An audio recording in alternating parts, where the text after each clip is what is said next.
নমস্কার আমার সকল দর্শক বন্ধুদের আবারও একটি নতুন ভিডিওতে সকলকে স্বাগত। আজকে সকাল থেকেই ভিডিওটা শুরু করছি। আজকে সকালেই মনটা একটু খারাপ হয়ে গেল। অনেক দিনে পুরনো একটা নারকেল গাছ, সেটাকে কেটে ফেলা হচ্ছে। জানেন, গাছটাকে বাঁচানোর অনেক চেষ্টা করা হয়েছিল, কিন্তু সম্ভব হলো না। যখন বাগান কেটে ফেলা হলো তখন এই গাছটাকে রাখা হয়েছিল যাতে কোনোভাবে বাঁচানো যায়, কিন্তু কোনোভাবেই এটাকে রাখা গেল না। সকালে ঘুম থেকে উঠেই গাছ কাটার লোক এসেছে শুনে নিচে গেছিলাম। জানেন তো, গাছটা না ডাব আর নারকলে পরিপূর্ণ ছিল। সেগুলোকেও পাড়া হয়েছে, আর মিস্ত্রিরা কিছু খাচ্ছে, আর আমাদের নিজেদের জন্যও কিছু রাখা হয়েছে। আর এই যে আমি সেদিনকে বারোদলের মেলা থেকে চুড়িগুলো কিনেছি, শ্রীহান সেগুলোকে আমাকে পরাবে বলে ব্যস্ত হয়ে উঠেছে। সকালে উঠেই দেখছি মা পুজো দিতে বসেছে। এই ভিডিওটা বৃহস্পতিবারের। আমার ফোনে কিছু প্রবলেম হচ্ছিল, তো সেগুলো ঠিক করতে গিয়েই এডিট করা ভিডিওটা ডিলিট হয়ে যায়। আবার আমাকে নতুন করে এটাকে এডিট করতে হলো। এই সমস্যার জন্য আমি দুদিন ভিডিও আপলোড করতে পারিনি। আজকে ভেবেছি এই বইয়ের র্যাকটাকে পুরো ঝেড়ে গোছাবো। জানেন তো, এই র্যাকটা জুড়ে আমার আর ভাইয়ের প্রচুর ছোটোবেলার স্মৃতি রয়েছে। প্রচুর বই, গিফট আর অন্যান্য ছোটোবেলায় খেলনা সব কিছু দিয়েই ভরা। এখানে মা আর ভাইয়ের একটা ছবি রয়েছে, আর এর ঠিক ওপরের তাকেই আছে একটা মানি প্ল্যান্ট গাছ। আর এই যে ওপরের তাকে না, আমার ছোটোবেলার টেডিগুলোকে মা সাজিয়ে রেখেছে যত্ন করে। আমাদের ভাই বোনের যত পছন্দের শখের জিনিস সব এই র্যাকটাতে গোছানো রয়েছে। যবে থেকে বাড়ির কাজ শুরু হয়েছে না, মা এগুলো করার একদম সময় পায় না। আর কতই বা করবে, তাই আমি যখনই আসি একটু একটু করে এগুলো করে দিই। যখন 9 মাসের স্বাদ হয়েছিল তখন এই ছবিটা ভাইয়ের সাথে তুলেছিলাম।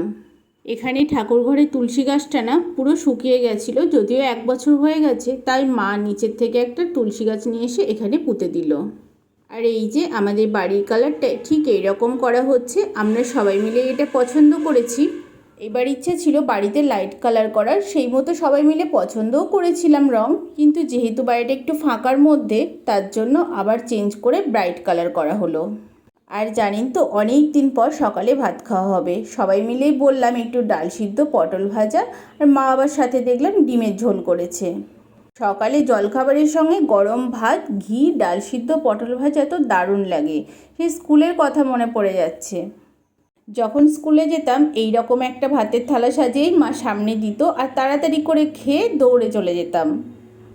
এদিকে এই কালারটা কোনো একটা ঘরে হবে, তো দুটো কালার মিক্সড করে এই কালারটা বের করা হলো। কি সুন্দর লাগছিল জানেন এটা যখন গুলছিল। আজকের থেকে আমাদের বাড়ির ঢালাই শুরু হয়ে গেছে।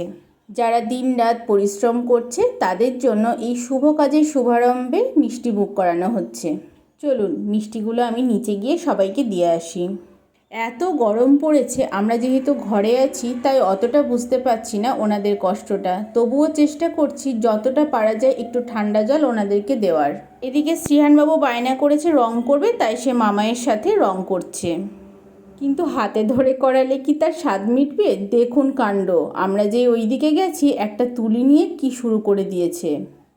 এই ডাইপারগুলো শ্রীহানের, এগুলো না মায়ের সাথে যে পিসি সবসময় থাকে ওনার নাতনিকে দিয়ে দেবো। শ্রীহান হঠাৎ করেই না ডাইপার পরা ছেড়ে দিয়েছে, তো এক্সট্রা ওর 2 প্যাকেট ডাইপার কেনা ছিল, মোটামুটি 120টা মতো। সেগুলো সব রয়েই গেছে, তাই ভাবলাম ওনাকে দিয়ে ওনার কাজে লাগবে। আজকে বাপি ভালো পাঁঠার মাংস পেয়েছে, সেটা নিয়ে এসেছে। আমি চেয়েছিলাম বাপির হাতে রান্না খেতে, তাই আজকে বাপি রান্না করছে। এটার সাথে এটার কম্বিনেশনও ভালো লাগবে। হ্যাঁ, তো বাইরে হয়েছে এটা, এটা বাইরে হয়েছে, নীলের মতো হয়েছে, লাইট শেডের মতো। দেখো এটা করছে টেটোতে।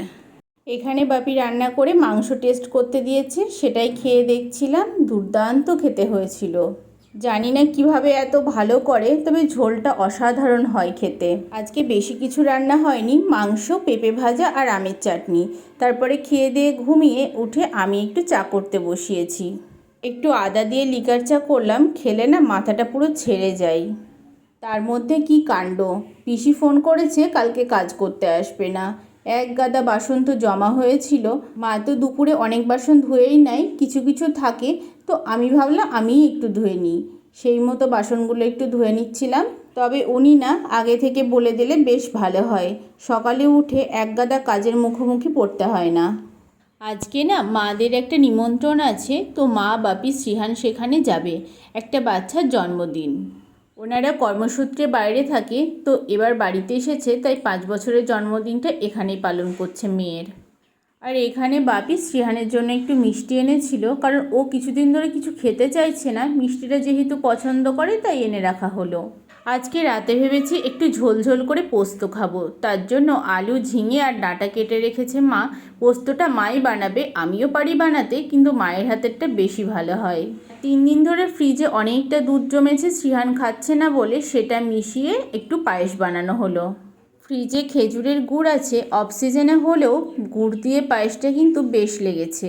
মা এই পোস্তটা না এত কম সময়ে আর এত সহজভাবে করে, আমার তো ভীষণ ভালো লাগে খেতে। আমি যে কোনো রান্নাতে অনেক সময় লাগিয়ে ফেলি। শ্রীহান তো বেশ আনন্দে আছে নিমন্ত্রণ বাড়ি যাবে বলে, তার জন্য সে তো সন্ধ্যাবেলা পড়তেও বসেছে। আর জানেন তো, হঠাৎ করে শ্রীহানের অভ্যেসগুলো দেখছি বেশ বদলে গেছে। এখন যেটা করতে বলছি, খেতে বলছি, ও মোটামুটি কথা শুনছে। আগে তো নিজের মর্জি মতো চলতো, তবে যবে থেকে নিচের কাকিমারা চলে গেছে ও একটু শান্ত প্রকৃতির হয়ে গেছে।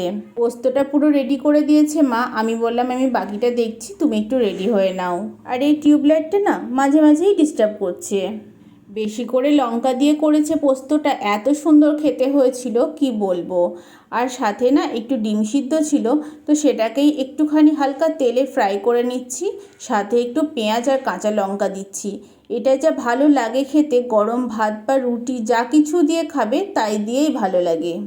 শ্রীহানের জন্য তো ডিম সিদ্ধ দেওয়া হয়, তো ও যেদিনই ডিম সিদ্ধটা খায় না, আমি রাতের বেলা এইভাবে বানিয়ে নিই। আর ওই পায়েস বানাতে গিয়ে গ্যাসের চারিপাশটা দুধ পড়ে কি অবস্থা হয়ে গেছে, কালকে একটু ভালোভাবে পরিষ্কার করার দরকার। এদিকে মা বাপি শ্রীহান রেডি হয়ে চলে গেল। আর এখন তার পছন্দ অপছন্দ এত বেড়েছে, যেখানে যাবে তার লাল জামা পরা চাই। মা বাপি ওকে নিয়ে যেতে পেরে ভীষণ খুশি হয়, কারণ দুজনে তো যেখানে যাই একাই যাই। ভাই তো বড় হয়ে গেছে, সব জায়গায় যেতে চায় না, আর ও তো এখন বাড়িতে থাকেও না। ওরা চলে গেছে, ততক্ষণ আমাদের খাবারটা আমরা বেড়ে নিচ্ছি। ভাই অল্প একটু ভাত খেলো, আর আমাকে বেশি করে খেতে হলো, না হলে না সকালে ভাত থেকে যাবে, আর মা সেই ভাতগুলো ফেলবে না, নিজে খাবে। দেখি কে দিয়েছে, আমায় নিয়ে গেলি না কেন? এদিকে খাওয়া দাওয়া করে বসতে না বসতে 1 ঘন্টার মধ্যেই ওরা চলে এসেছে। এসেই মা আর বাপি এখানে মোচা ছাড়াতে বসেছে কালকের জন্য। মোচা ছাড়ানোর কাজটা পিসি করে দেয়, সে হাফ নিয়ে যায় আর হাফটা মা রান্না করে। কালকে পিসি আসবে না, তাই মাই করে নিচ্ছে। এদিকে ঠাকুর ঘরের ফ্রিজের কানেকশানটা বন্ধ আছে, তাই দুধটা ঠাকুরের জাল দিয়ে রাখা হলো। রান্নাঘরের ফ্রিজটা মা আর বাপি দুজন মিলে গোছাচ্ছে। আজকের ভিডিওটা এই পর্যন্তই, আসছি নতুন কোনো ভিডিও নিয়ে। ততক্ষণ সকলে ভালো থাকবেন।